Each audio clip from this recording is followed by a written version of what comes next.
நீங்கள் நம்ப மாட்டீங்க, இந்த ஒரு லுக் கரண்ட் கூட இல்லாத ஒரு இடத்துல வச்சு பண்ணேன்னு சொன்னான்.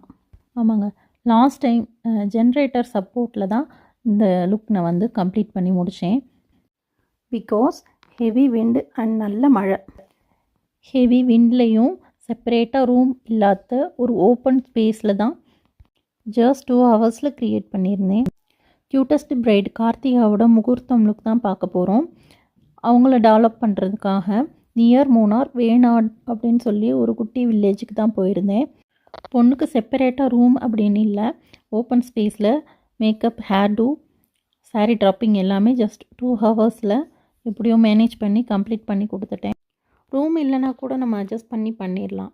ஆனால் மேக்கப்புக்கு ரொம்ப முக்கியமானது லைட்டு.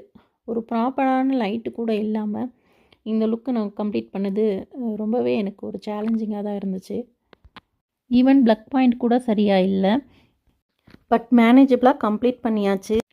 அங்கே இருந்த சேரில் மேக்கப் திங்ஸ் எல்லாம் அலைன் பண்ணி பர்ஃபெக்டாக கம்ப்ளீட் பண்ணி முடிச்சாச்சு. ஃபைனல் லுக் இப்படி தாங்க இருந்தது. எவ்வளோ வேகமாக காற்று அடிச்சிட்ருக்குன்னு சொல்லி தெரியும். சவுண்ட், ஜென்ரேட்டர் ஓடுற சவுண்டுமே கேட்கும். ஈவன் ஹேர் ஸ்டைல் பண்ணுறதுக்கு கொஞ்சம் டிஃபிகல்ட்டாக தான் இருந்தது. ஒரு நியூ எக்ஸ்பீரியன்ஸுன்னு சொல்லலாம். அட் லாஸ்ட் மேக்கப் ரொம்ப சாட்டிஸ்ஃபைடாக இருக்குன்னு சொல்லிட்டு பொண்ணு ரிவ்யூ கொடுத்துருந்தாங்க. வீடியோ பிடிச்சிருந்துச்சுன்னா லைக் பண்ணி ஷேர் பண்ணி சப்போர்ட் மீ. இதே மாதிரி நீங்களும் உங்களோட பிக் டேயில் டெவலப் ஆகணும் அப்படின்னு நினச்சிங்கன்னா நம்மளோட பேஜுக்கு மறக்காமல் என்கொயரி பண்ணுங்கள். தேங்க்யூ.